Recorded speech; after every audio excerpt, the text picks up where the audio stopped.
Okay, welcome everybody, and thank you for tuning in today. You are listening to WRUU-LP Savannah, Georgia, 107.5 FM, WRUU.org.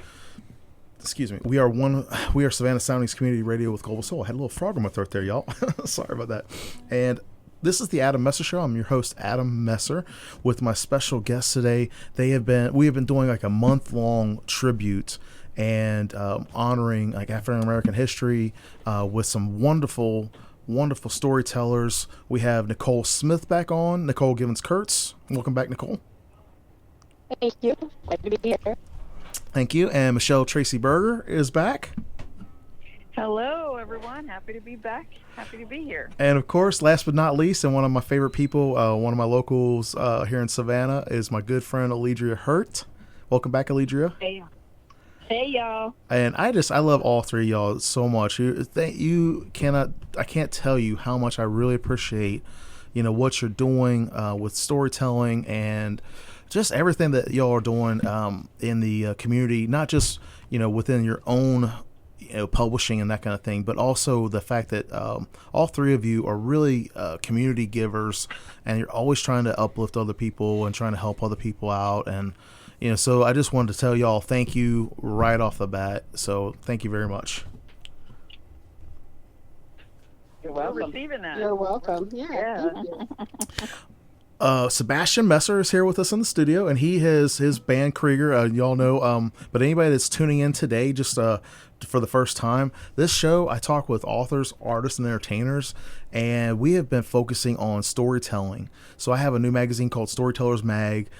These three ladies are guests, interview people, our interview guests for the magazine. And so the last 3 weeks we've been doing a highlight on them and talking with them on the radio, and the episodes are on the podcast and all. But if you're the first time listening in, thank you so much.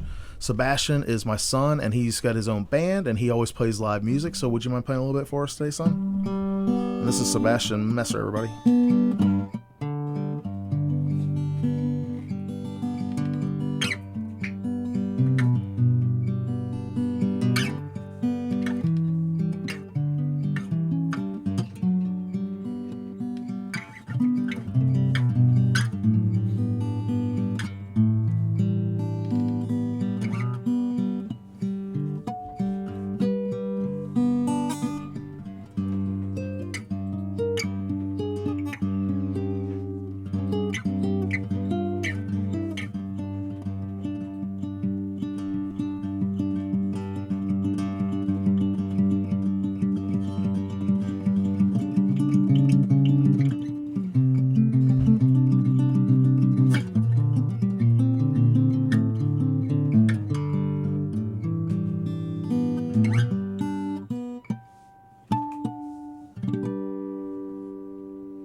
Awesome, Sebastian.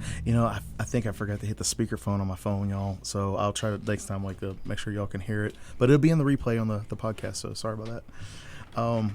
I want to give a shout out to, before we get into today's kind of conversation interview, I want to give out a shout out to my good friends Terry and Darlene Dremel.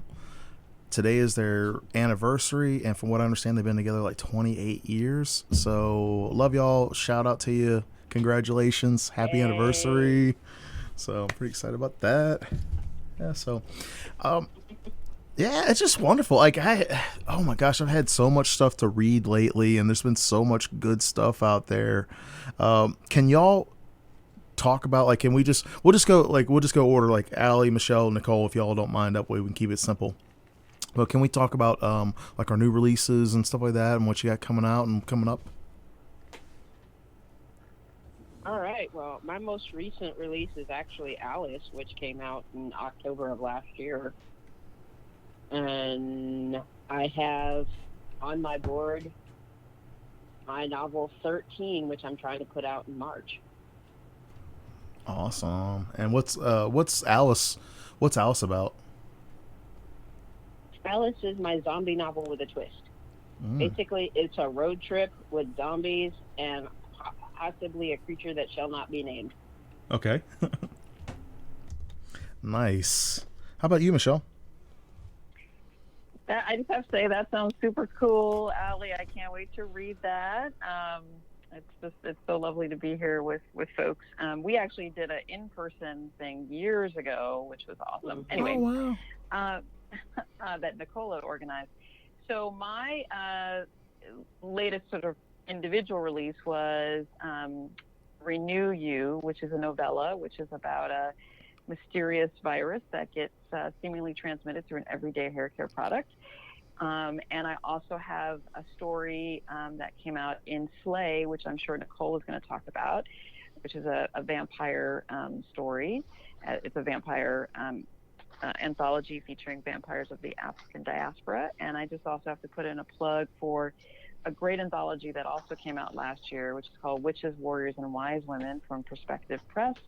And I have a story in there called Cemetery Sisters. And just to add to that, Slay, I've been reading the stories; they're just wonderful, and I was really happy to be able to participate in the fundraiser for it too. And it's pretty cool having my name in the pages of the annals there, Nicole. I was like, oh yeah. So, and all three of you, like Nicole, you're the publisher, but all three of you are involved with Slay, right? Right, I'm an editor for it. Yep. Yep, you are the brain child behind the Mocha's Memoir Press, right? The founder. Yes. And oh my gosh, y'all are I'm telling you what. So Michele, I really appreciate that. It's so awesome. So Nicole, tell us what you got going on new. So I just released last month the second in my Kingdom of Avis series called A Theft Foul. It's a novella, and the novella series is basically fantasy mysteries.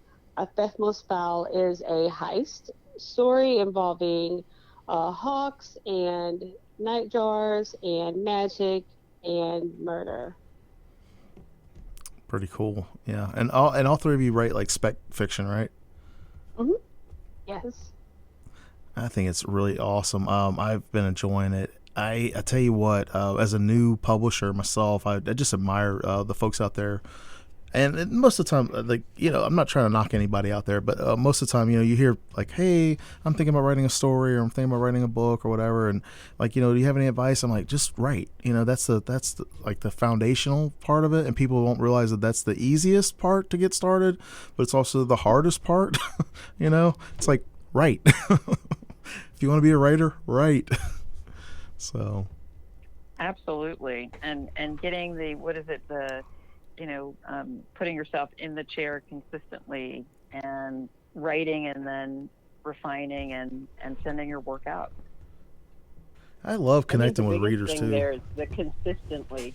A lot of people will say that they will parrot the wisdom, you must write every day. But for some people, that just leads to burnout and stopping. It's consistency. Yes, agree. Very much agree with that. Yeah, I agree with that too. I've gone through periods where, like I did the NaNoWriMo challenge in 2019, and I completed it. That was the first time I ever did something where it was like boom, boom, boom, boom. That's not usually how I like to write. I feel like it's a good way to do it, but I don't like trying to force myself, to do however many words a day. I like to write when I'm thinking about a scene. I like to write that scene until the part where I don't feel, it's just not there anymore. Like, so I'll write, it might be 500 words, it might be 3,000 words, but when I have a story that I want to write, I do try to work on it. Like yesterday, I took a day off, but this new book that I'm working on, I've been writing on it all week, and maybe 500 to 600 words a day. Nothing spectacular, nothing, really hardy or beefy. But I took a day off yesterday because I was like, you know what? I just want to take a day off, Yeah, and we need that as writers. We, as creative people, we have to refill the well. And I think what Allie said, just, consistency is really important. I think when you're a beginning writer, that's where people... because it's so easy to stop writing if you're just really a new writer, and so that idea of writing every day. But once you have established yourself as a writer, it's the momentum, it's the consistency, and that it shouldn't just be work. I mean, yes, there's obviously an element of professionalism we want to bring to it, but that yes, you can get burnt out if you're just, doing things not nonstop. And I know a lot of writers who, get up at 5 in the morning or 6 in the morning, and that's great when you're working on a project, but I think it's important to have a sustainable writing practice. I also think it's important too that people honor the pre-writing phase of writing. So the writing process doesn't just start with pen on paper. There actually is a pre-writing phase that goes with that. And that could be you turning the idea over in your head. It could be you musing about possible plot lines or conflict.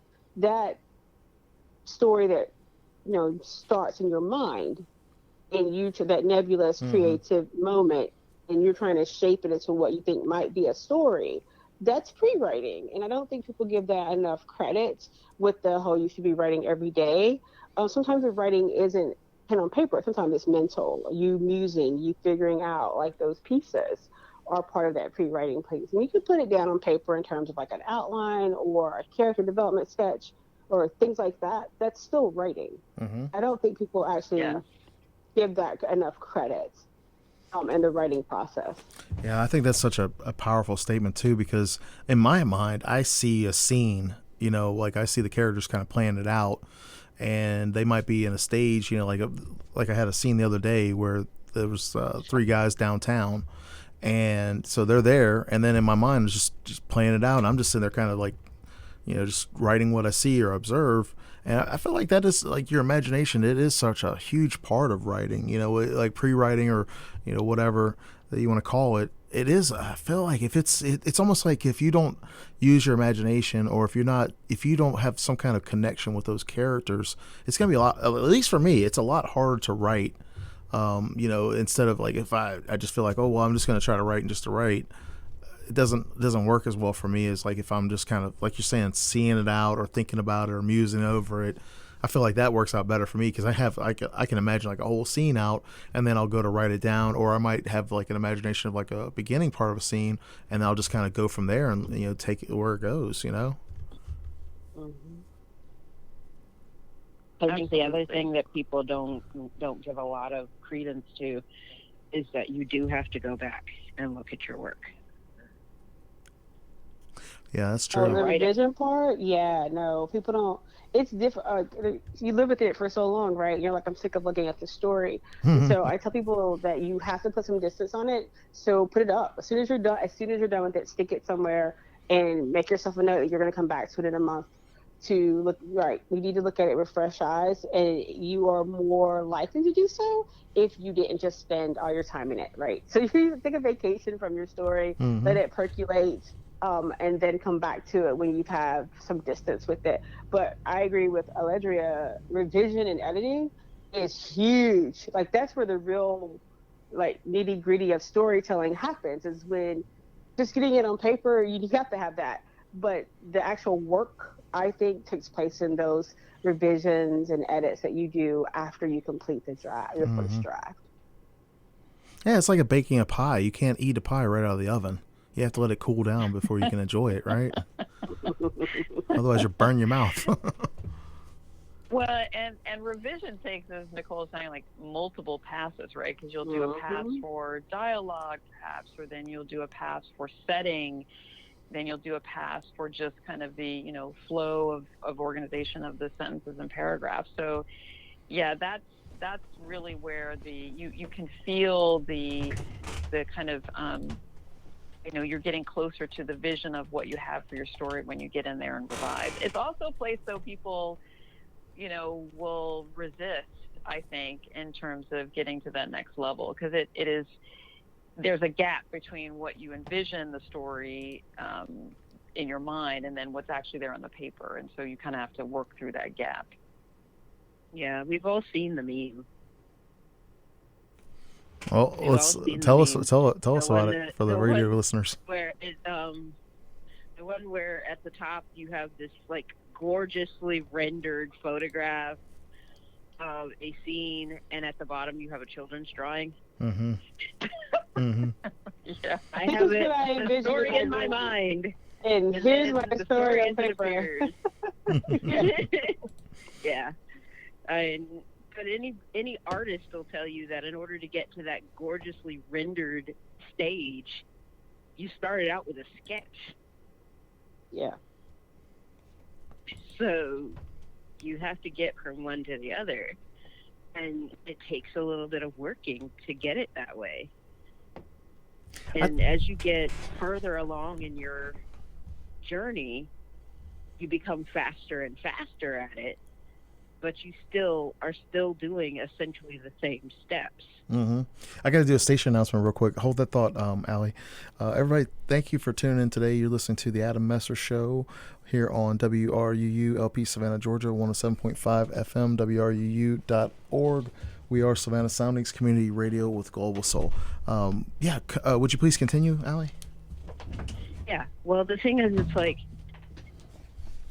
anybody who's become really good at what they do, they basically are doing the same steps. They're just doing them faster than you. They may have figured out shortcuts to make it so that they can get from one stage to the next at a faster pace. Basically, if you are a newbie, if you are just starting, every step has to be done. Every step feels laborious. It feels like it takes forever because you're new. When you're no longer new, when you get into the journeyman stage, you move a little quicker. You still occasionally make mistakes, but you're moving a little quicker. Mastery is just, I make fewer mistakes and I go a little faster. Yeah, I completely agree with you on that. Something that has really popped into my mind lately too, especially after our conversation last week, Michele, was one of the things people talk about a lot is writer's block or procrastination or whatever. And y'all listen at home, Michele kind of turned me on to this term called satisficing, or also a satisficer. And so I kind of looked it up afterwards. And Michele, would you mind giving us like a little tiny breakdown of that? Because I felt like that was such a powerful tool with writing and storytelling. At least for me, I was like kind of like, wow, this is really cool. Sure. So we were talking a little bit about inner critics, and we were talking about procrastination, which is there are different techniques to work with that. But for perfectionists, and sometimes we toggle between the two, but we were focusing on perfectionism. Mm-hmm. Most of the time, and I'm also a creativity coach, so I was talking about work I've done with clients. Most of the time for perfectionists, they don't avoid the work. They're producing the work. It's just they have oftentimes challenges letting go of the work because they have internalized such high standards. So in psychology, there's this term called satisfice or satisficing. And the idea is that you have to remember that even though it might feel like you're turning in something that is 80%, your 80% is really actually 100%. It's just that your viewpoint often doesn't allow you to believe that. So it's better to turn the work in and get the feedback. And so there's this idea that you sort of satisfice, that you're kind of, turning work in that you may not feel always so great about, but actually it's really meeting a high bar because you have internally a high bar. I thought it was so interesting too, because I was aware of the concept, right? I never had a term on it. And when I was looking it up and researching it after we talked, I saw where it was like some people are maximizers versus satisficers.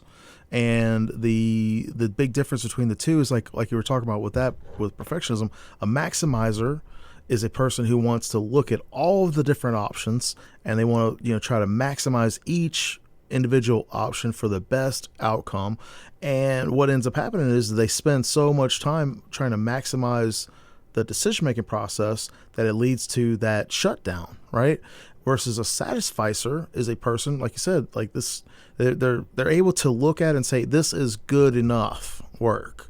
And then they finish it and they move on. That's a key part too, is the moving on part.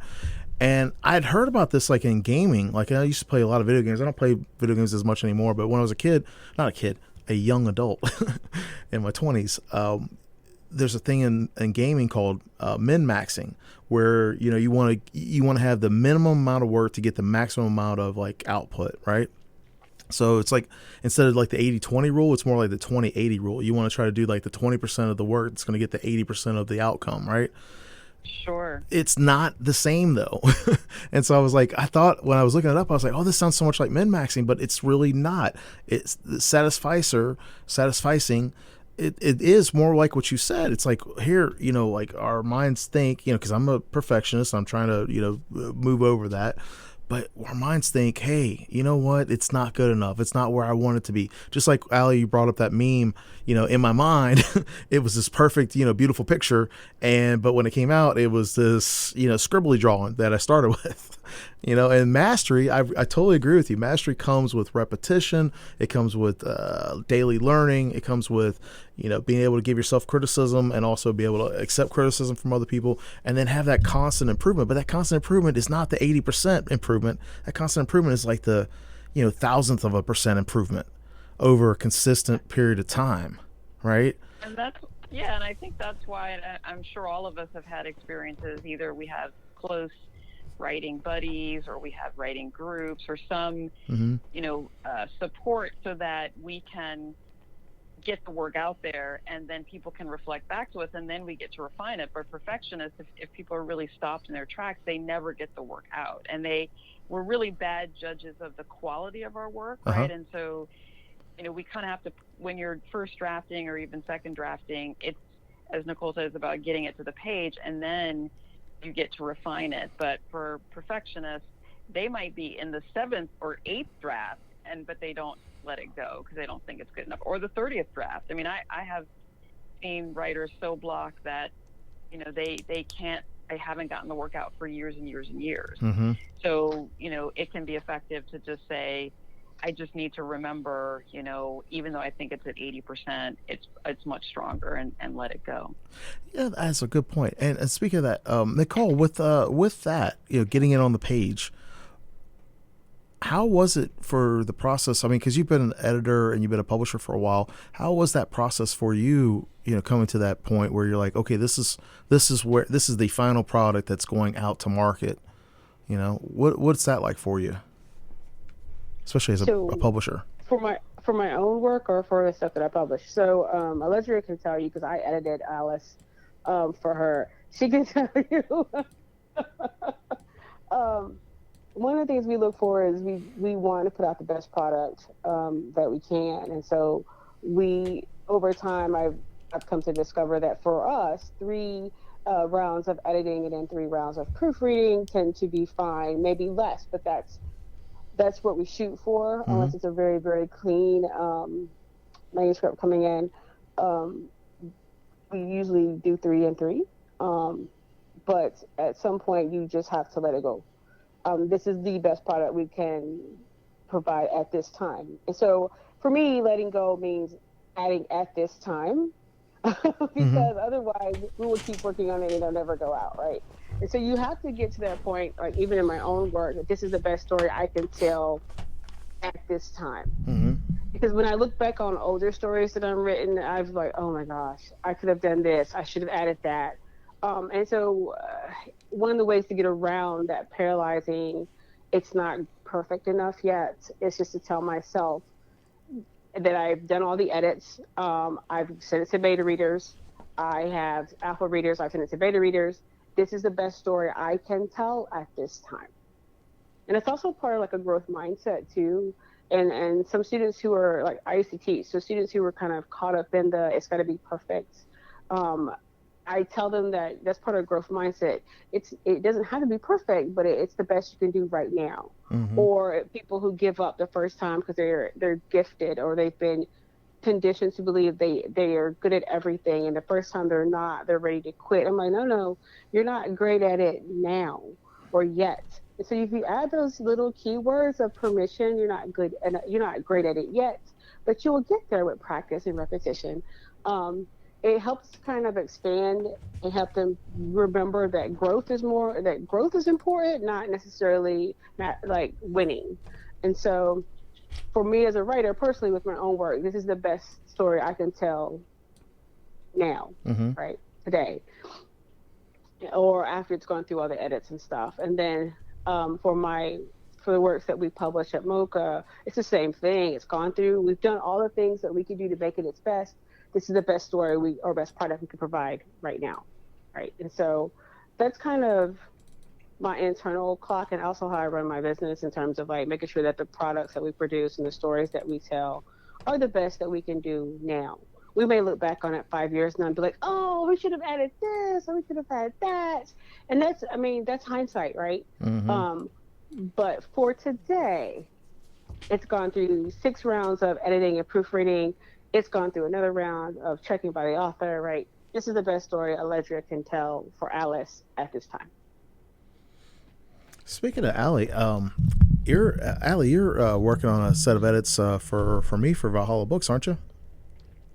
I am. I'm working on Dreamless, which is due out in June and July. I'm pretty excited about that. So, like, you're right in the heart of doing a new project, and so could you talk about like what the process is like for you? Well, what I did was I just actually finished the edits on part 1. So I finished the edits on part 1 by taking all of the edits that I got from my editor and going back and looking at it and going, okay, in order, first I cried. Let's just be real. First I cried. Aw, you didn't cry. I looked No. at it and I was like, oh my God, I can't do this. And then I reminded myself that not only can I do this, I have done this before. It is not the end of the world. Well, you were working with a new editor too, right? Winfield Strock. I am. And Winfield Strock, y'all, is a really good friend of mine, and he's a super smart guy. He has this website called Titanium Brain because he had to have brain surgery. This is all public information. This is not like just insider information. But he also has he's like on the spectrum too, so he has like it's either Asperger's or like a slight form of autism, and it's just stuff like he talks about, but he's an excellent editor. Like he's been doing this for a long time, and I thought it would be a good pairing for you two because, I thought it'd be really good where I could distance myself from, because we're really good friends, and I might overlook some of that stuff. Whereas but y'all aren't close like you and I are. You know what I mean? No. We're high and by friends. You and I are let's stop and have a conversation friends. Right. And Wynn's like a really good friend of mine. Like he's a really good guy. But I just thought it would be a good pairing up because he likes to write sci-fi. You like to write sci-fi, and with this being a like a cyberpunk type fantasy sci-fi type thing, I thought it might be a really good to match. But I'm sorry you cried. I didn't want you to cry. Oh no, I cry over all my edits. Oh, okay. Okay. I cry over all my edits. Yeah, Okay, I was gonna say I'll have to have a talk with Wynn right afterwards. I mean, I look at my edits. I look at how many changes they've made, how many comments they've made, how many formatting issues they had, and I sit there and I have a moment and I go ahead and I cry, and then I look at it and I go, okay, now that I've had my moment, it's time to get the work done. Yeah. And that's the part that a lot of people they want to sit in that I feel bad moment. Do not sit in the I feel bad moment. Oh, you just reminded me of a good one, Allie. I have to do the station break real quick, but I want to carry this thought on right after this too. And I have a really good story about a retired NBA player. His name's Walter Bond, and I met him probably about 10 years ago. And he's got a good story about that very thing where you kind of like not a pity party, but kind of like that. So hold on for a second, everybody. We're gonna play these station IDs. Yes, it is that time again to support WRUU through your vote in the Connect Savannah Best of Savannah poll. It's easy. Go to Connect Savannah at www.connectsavannah.com and click on the Go Vote image. Read the instructions and then scroll down and click on the image labeled Media. Type in WRUU in both the Best Local Radio Station and Best Talk Radio Station categories and click the Vote button for each. Thank you for listening to and supporting WRUU in the Connect Savannah Best of Savannah poll. America's Second Harvest of Coastal Georgia and McCraney Property Company are sponsoring a free drive-through food distribution at Memorial Stadium, 101 John J. Scott Drive, Savannah, on Saturday, March 6th from 8 a.m. until 10 a.m. or until the food runs out, to provide a week's worth of fresh food to feed over 1,000 families in need. Those wishing to attend should enter via Skidaway Road southbound and right onto Eisenberg Drive. Again, that is a free drive-through food distribution at Memorial Stadium, 101 John J. Scott Drive, Savannah, on Saturday, March 6th from 8 a.m. until 10 a.m. or until the food runs out. All right, everybody. So we're back, and you're listening to WRU LP Savannah, Georgia, 107.5 FM, WRU.org. We are Savannah Soundings Community Radio with Global Soul. So real quick, too, because Terry and Darlene just sent me a message saying that they're listening now, but they missed out on the first part of the show. So I wanted to wish y'all a happy anniversary and congratulations on 28 years together. And we love you and thank you so much for everything. You're all wonderful. So congratulations. Yay. Yay! We did that at the beginning of the show too, but since y'all are listening just now, I wanted to go ahead and, throw that back out there.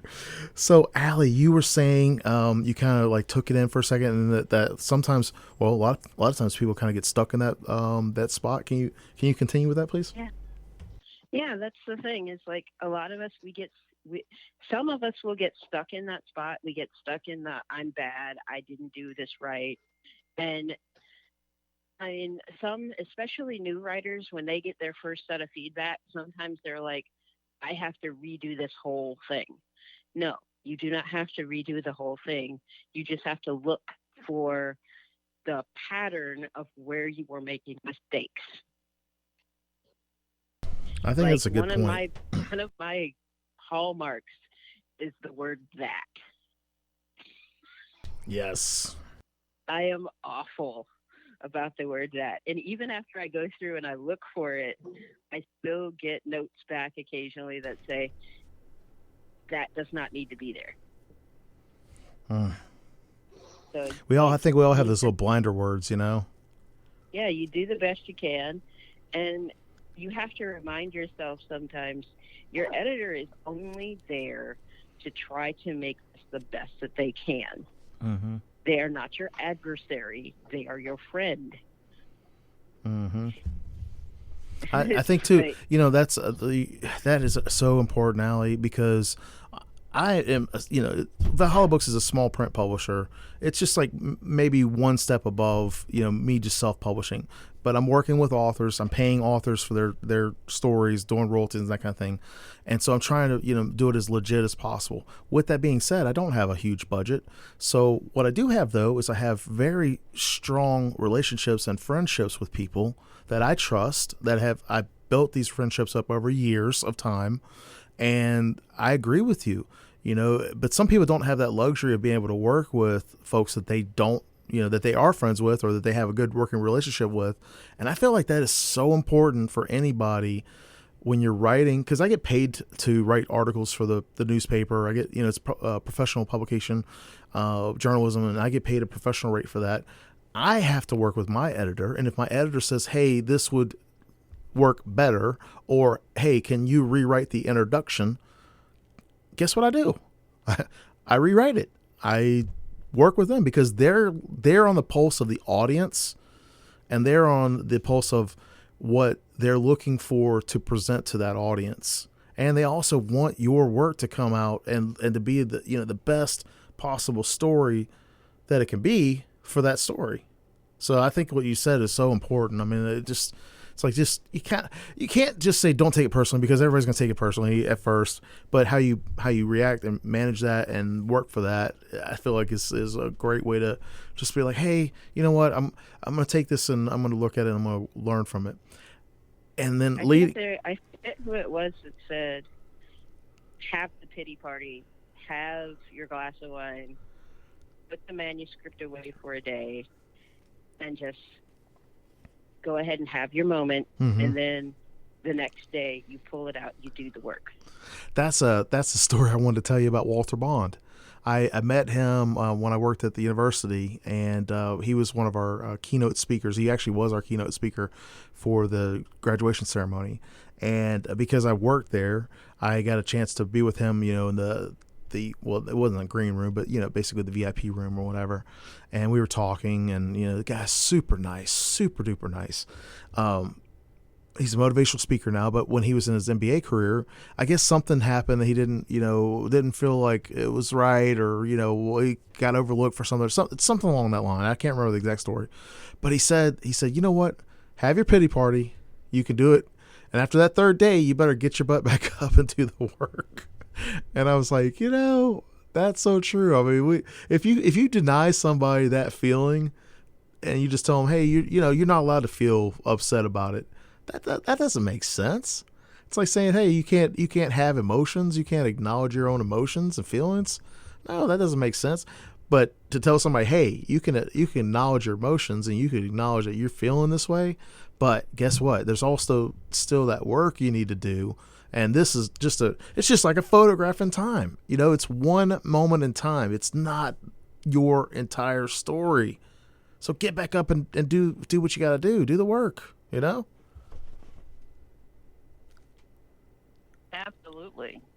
I just think that's really super powerful. And I also want to just anchor something that Nicole said earlier about the growth mindset. And, it's a good reminder for people who have perfectionist tendencies that anything that is perfect is actually dead.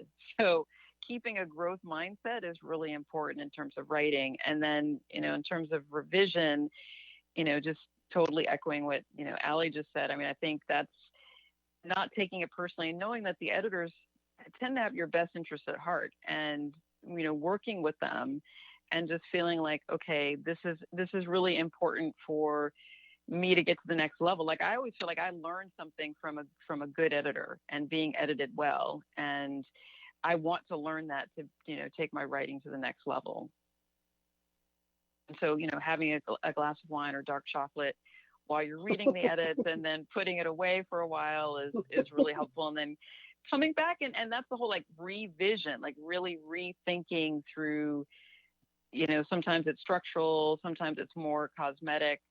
But just allowing yourself that distance. And I think that's also something Nicole might have said earlier, so that when you come back to it, you really have the energy to say, okay, now let me get it to the next level. Right. Yeah, that is wonderful. And I feel, we're storytelling beings, and rejection is part of life, and if you like getting edits back it's just like a low level rejection, right? It's like, well, why did they say this or whatever, and I feel like that's where it ties into like, oh, if you get to the point where you take it personally, and it kind of ties you up. Like, I'll give you an example. My first, now I've said this before and I've told all y'all, but I'm new to like writing fiction and all. I just started in 2014, and I'm new to publishing and all. But my first novel that I wrote, it took me like a year, because I was like, oh, I'm just going to write when I'm inspired. And I was just going to get my feet wet, and the first person I sent it to, I asked them if they would read it and tell me what they thought. Respected their opinion, and a couple months go by, and I'm like, hey, I know you've been busy. Have you had a chance to look it over? And they're like, yeah. And I was like, oh, what'd you think? And they were like kind of hesitated. And I was like, oh, don't worry about it if you're going to hurt my feelings. It's not going to hurt my feelings. I mean, I just would like to hear what you think. And they told me, they're like, I don't know how to tell you this, but it's really bad. And it was a first draft, y'all. I didn't even send, I sent the first draft. So it was all on me. And I told the person, I was like, I really appreciate it. And we talked about some of the things I could work on or whatever. I didn't write any fiction for like a year. Like, I just sat on that, and I was like, well, maybe I'm not cut out to write fiction. And so I sat on that for like a year. I've never published that story. And, but I have learned a lot since then. And I feel like that is, like we were saying, Nicole, with growth mindset, I try to learn new stuff every day. I mean, I try to learn stuff from every interaction, every conversation that I have. My son will laugh, but Bass, you gotta chime in on this one. But I intentionally do stuff to break up that autopilot thinking. So like I'll go a different route. I'll go, do different stuff. And of course I do a lot of repetition stuff, but I intentionally, would you agree, Bass? Yeah. I'm always trying to like he thinks I'm going to zig and I just zag. Going left, but you rarely go Well, right. the other thing I was going to say about that, and Nicole, who is a professional editor and publisher, I think a professional editor would be very, they're very skilled at how to give feedback, right? So it's also, they want people to keep writing, even if it needs a lot of structural work. They don't, and I think a good editor is not necessarily trying to change your voice. They are just trying to develop what is there and make it stronger. Now, some editors, if you're in a situation with an editor and you really see things very differently, they're trying to change your voice. That's a different issue. That's a different issue. Agreed. Yep. I don't know, Michele has heard me say this before. Writing is about communication. Whether you're doing creative writing or nonfiction writing or journalism, the whole point of the written word is to communicate. And so if you have a story, you're trying to communicate a story or this character's journey to someone, a reader, right? If you can't do that, if that becomes clouded or if that is not clear, then you have failed to communicate. And so your editor is the person who helps clarify that message. It's going to clarify that story so that the reader who hasn't lived with that story for months and years and weeks or whatever can read with clarity the story you're trying to tell and communicate it so that the communication is effective. And so I've been writing professionally since like 98. And so at this point in my career, when I get edits back, it's usually, okay, these are the things that means that the story I try to convey, these things are keeping that message from coming through clearly. And so these are suggestions to clear that up, right? And so that's how I tend to look at it now, as, like 20 some odd years in. But when I first started, I was devastated by edits. I'm like, what do you mean? But I think that's because our society, we don't get to see a lot of writers. Writers aren't depicted in film as doing multiple revisions or multiple drafts. Writers don't usually talk about having to write. I mean, I'm talking about big time writers, like Stephen King or J.K. Rowling, right? They don't really talk about the multiple drafts, right? That they have to go through or had to go through to get their works published ready and consumer ready. And so I think that the more we talk about that editing and revision is a necessary part of the writing process. And I taught English forever, so when you look at the writing process, it starts with pre-writing and it ends with publishing, but it doesn't just have draft in the middle of that. It's draft, editing, revision. That's a part of the writing process. I think a lot of times in our click to publish world, we don't discuss or spend time teaching newbie writers that writing is a process. And there are all these 5 phases that are a part of that process. It isn't just draft, publish, right? It's draft, edit, revision, then publish. And I don't think we talk about that enough or stress the importance of that enough. Because in our click to publish world, 2 seconds and you're live on Amazon, right? And so we need to continue to nurture and kind of discuss when we have opportunities the necessity of editing and the necessity of revision and the necessity of having a professional editor look at your work, not your cousin Bob or your sister Susan. That's great if you need beta readers, but you definitely need someone who has no real connection to you to look at your work with an objective eye.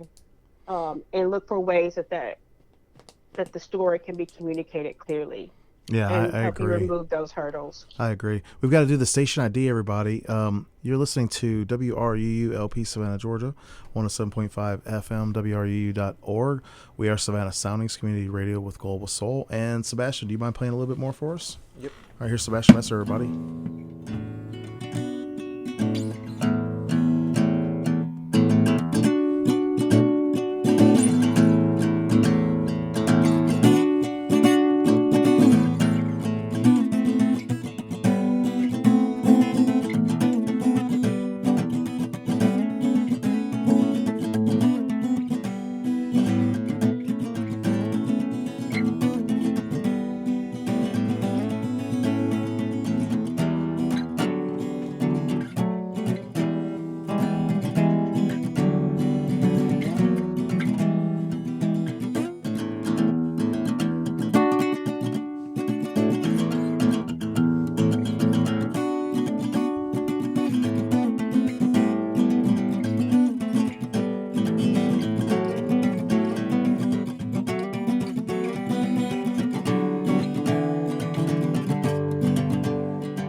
Wow, Bass, thank you very much. That was good. You got that ovation guitar too, huh? Yeah. Got that last year for graduation. Yes. So awesome. Yeah, I feel like that's so important too, and especially with storytelling, you have to keep if you want to be a professional with what you're doing, you have to keep moving on and moving forward. And writing and publishing are very similar in the same vein, but they're also really different. When you package a book together, that editing is part of writing, and it's also part of that book packaging process. And there's so many things that go on in it. But the cool thing about it, I feel like, is it is attainable for everybody. And what a time we live in to be able to do these things, right? Oh gosh, everybody, I lost everybody on the call, so I'm gonna Bass. Would you mind playing again while I'm trying to reconnect with these folks? Yeah. All right. So here's Sebastian again.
All right, thank you so much, Bass. I had a little technical difficulty there. Everybody, sorry about that. I lost the call, but I luckily was able to get Alledria Hurt, Michele Tracy Berger, and Nicole Givens Kurtz back on the line. So thank you all, ladies, for being back on with me. Great. We're here. Yep. So we are live on the air. I just have to do that whenever you get back on the air with me. So, but yeah, I really enjoy talking with all three of you. And I really enjoy doing the magazine interviews with y'all for the Storytellers Mag. I feel like all three of you are wonderful storytellers and community leaders, and also just really good people. You try to seem like you give back, and we all want to be professional. We all want to make money with what we're doing. We want to have a living. You know what I mean? But there's also that point where you give back, and you're not trying to I call it shovels and jeans, but you're not trying to swindle somebody, basically.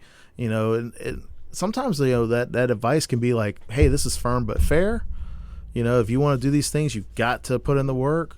And sometimes it could be like, like I was talking to a new writer last week. They sent me a message or whatever, and they were asking me a bunch of different, like kind of newbie questions. And I had to check myself for a second. I was like, well, like this is all kind of stuff that you can find online.